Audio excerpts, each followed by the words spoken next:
balik lagi bareng aku Eulis di vlog Bidan Berbicara. Oke, pada vlog kali ini kita bakal bahas suatu tema tentang mekanisme coping pada ibu sepatu. Penasaran kan? Daripada penasaran, yuk ikutin aku ketemu teman-teman aku untuk bahas lebih lanjut ya.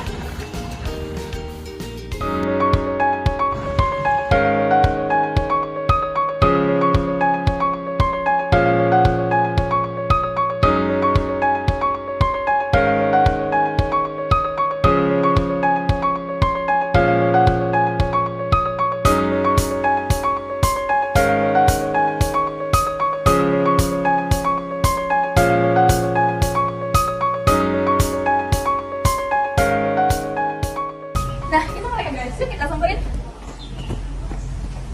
Halo ya. Ya, penutupan Surabaya lebih panas-panas sih sekarang, Mbak.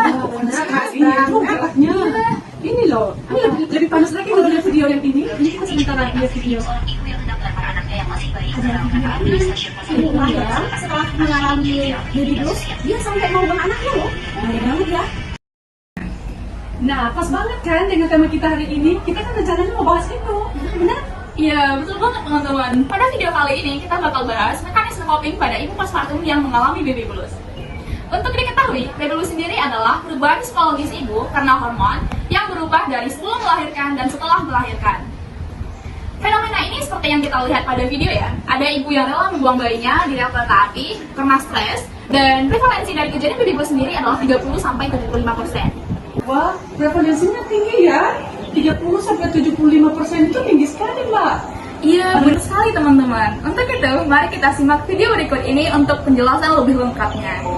Mengalami kehamilan bersalin dan memiliki bayi yang lucu dan menggemaskan tentu adalah impian dari setiap pasangan. Memiliki buah hati akan menimbulkan perasaan senang, haru sekaligus lega bagi seorang wanita. Namun tidak semua ibu merasakan senang. Ada beberapa ibu yang menjadi sedih bahkan depresi usai melahirkan. Ini dinamakan baby blues syndrome atau postpartum blues. Baby blues syndrome adalah kondisi di mana sang ibu akan merasakan sedih dan khawatir secara berlebihan pasca bersalin.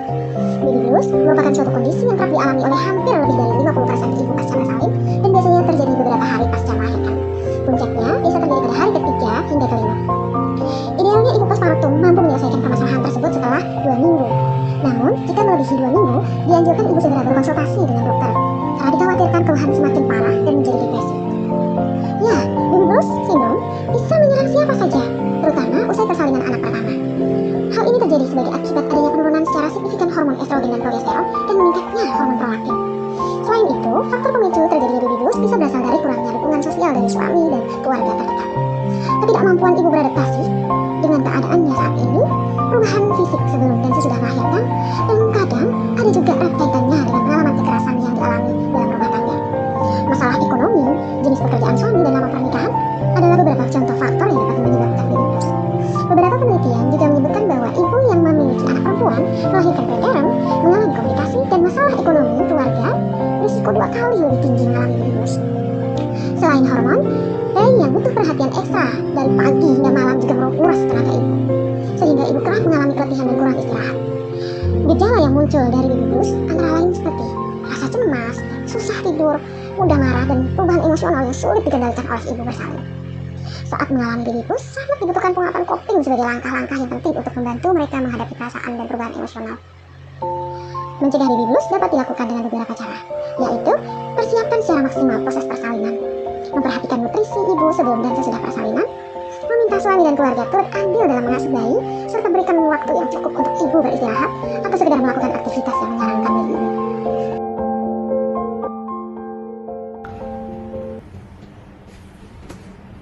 Nah, berdasarkan video tadi dapat kita simpulkan bahwa baby blues rentan terjadi pada ibu postpartum. Nah, gimana nih menurut Mbak? Iya, saya juga dulu pernah mengalami. Saya tuh susah tidur, gampang sekali stres, terus tersinggungnya itu cepat sekali, Mbak. Seperti itu. Oke, terus gimana cara Mbak buat survive selama mengalami masa baby blues tersebut?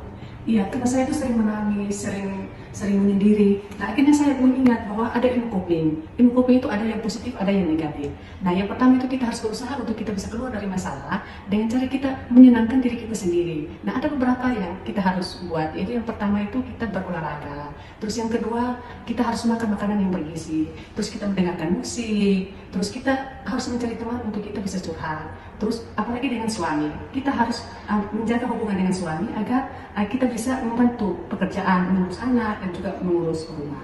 Mungkin seperti itu. Oke, nah kalau dari Mbak Ufi nih, sebagai bidan ya yang langsung bersinggungan sama pasien, ada nggak tips dan trik cara mereka bersurvive selama mengalami baby blues? Ya, untuk survive terhadap baby blues sendiri, coping yang bisa kita lakukan untuk memaksimalkan coping yang sudah dilakukan oleh saudari kita tadi itu benar sekali. Salah satunya dengan memberikan dukungan emosional sendiri, tidak hanya dari tenaga kesehatan tapi dari yang terpenting adalah dari orang-orang terdekat pasien.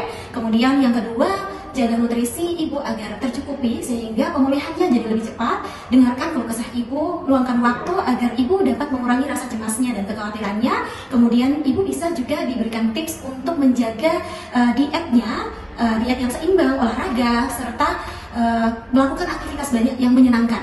Nah, jika keadaan ini berlanjut lebih dari 2 minggu, ibu disarankan untuk segera berkonsultasi dengan tenaga profesional untuk mengatasi masalah tersebut sehingga tidak terjadi depresi, berlanjut ke depresi yang dapat membahayakan keadaan ibu maupun bayinya. Nah gitu guys, pembahasan kita tentang mekanisme coping pada ibu yang mengalami baby blues. Mungkin sebelum kita closing ya Mbak ya, ada nggak tips dan trik atau misalnya quotes atau motivasi buat ibu-ibu yang sedang mengalami baby blues di luar sana? Iya, betul sekali Pak. Berarti kita sebagai perempuan, kita harus menjaga diri. Jadi kita jangan kalah dengan keadaan, kita jangan kalah dengan tekanan mental. Mungkin seperti itu Mbak. Dari saya sendiri, mungkin jangan pernah menyalahkan diri sendiri karena baby blues bisa saja terjadi pada semua orang dan akan dialami semua orang pada tahap pertama setelah melahirkan. Jangan pernah menyalahkan diri sendiri, bantu tubuh untuk segera pulih dan keluar dari masalah tersebut. Dengan terjadinya baby blues bukan berarti Anda gagal menjadi orang tua. Nah, itu tadi pembahasan kita mengenai coping pada ibu postpartum yang mengalami baby blues. Semoga pesan-pesan yang tadi disampaikan oleh teman-teman aku dapat teman-teman terapkan, terutama bagi ibu-ibu yang mengalami baby blues, agar selalu disupport oleh suami dan juga keluarga di rumah. Nah, kita akan berbicara mengenai topik-topik menarik selanjutnya di vlog aku tentunya. Selalu stay tune dan jangan lupa subscribe. So, thank you dan see you di vlog aku kali ini. See you!